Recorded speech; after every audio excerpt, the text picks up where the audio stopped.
The description of Chotomama and the son's interaction mainly serves to blank, and I've covered up the choices so that we can form our own impressions about what we expect the answer to be. So let's break this question down. Let's rephrase it. We're looking for the purpose of the description of Chotomama and the son's interaction. Okay, so first of all, what is the son and Chotomama's interaction? How is it described? And then, what does that description do in the story? So let's go over to the text and take a look.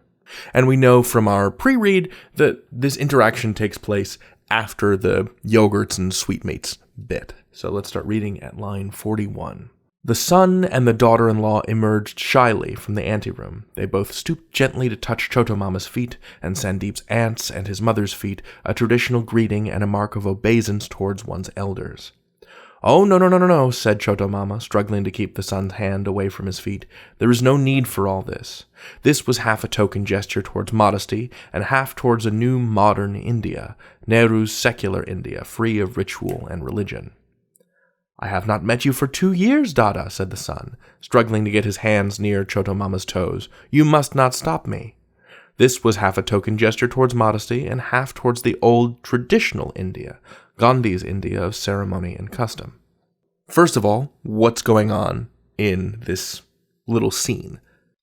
So the son and the daughter-in-law, Chotomama and Mamima's daughter, and her husband are trying to touch everyone's feet, right, as a traditional greeting and a mark of obeisance, of great respect towards their elders. Chotomama doesn't want his son-in-law to touch his feet. He says it's unnecessary, and this is described as a gesture towards modesty and towards the new modern India. Whereas the son-in-law, the son here, says, you mustn't stop me, this is very important, because I haven't met you for 2 years, presumably since he got married.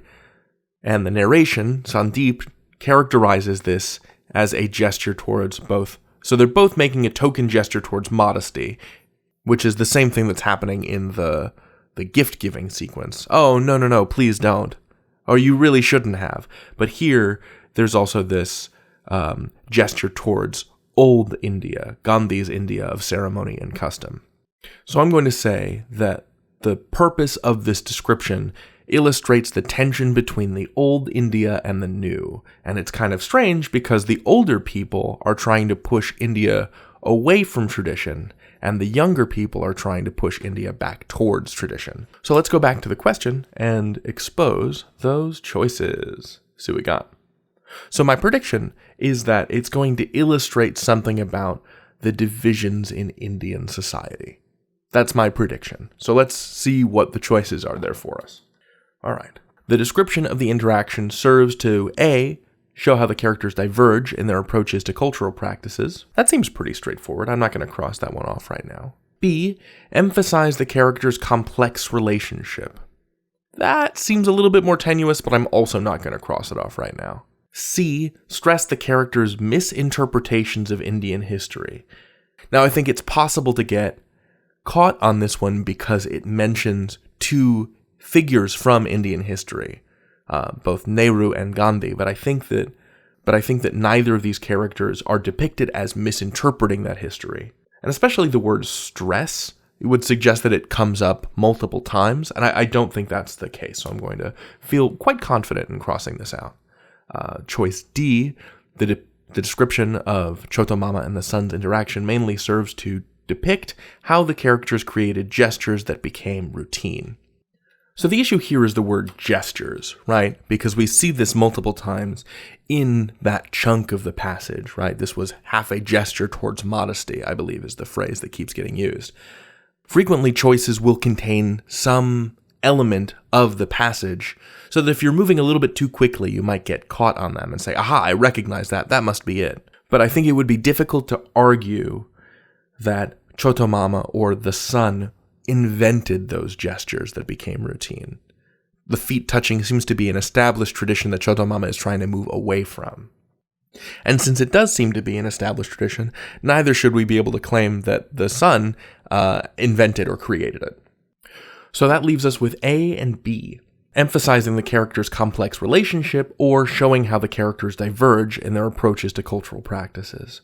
Well, I think we can cross off B because I don't think that the characters have a very complex relationship. They're meeting for the very first time. So even though this is a possibility, and even though in some ways their relationship does seem to mirror a tension between the old India and the new, I think that A is in fact much closer to the full truth. The main purpose of that description is showing how the characters diverge in their approaches to cultural practices.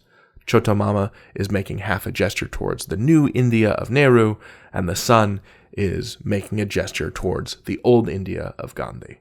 So again, what I did there is I broke this question down into its constituent chunks, right? So making sure that we're talking about the description of Chota Mama and the son's interaction really helps me zero in on what the question is asking. It's not what the interaction itself serves to do, because that has a different meaning to those characters. What we're talking about is how the narrator describes it.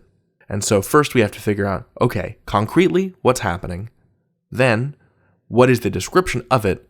And finally, third, what is the function of that description? I made an observation, I made a prediction, then I checked that prediction against the choices.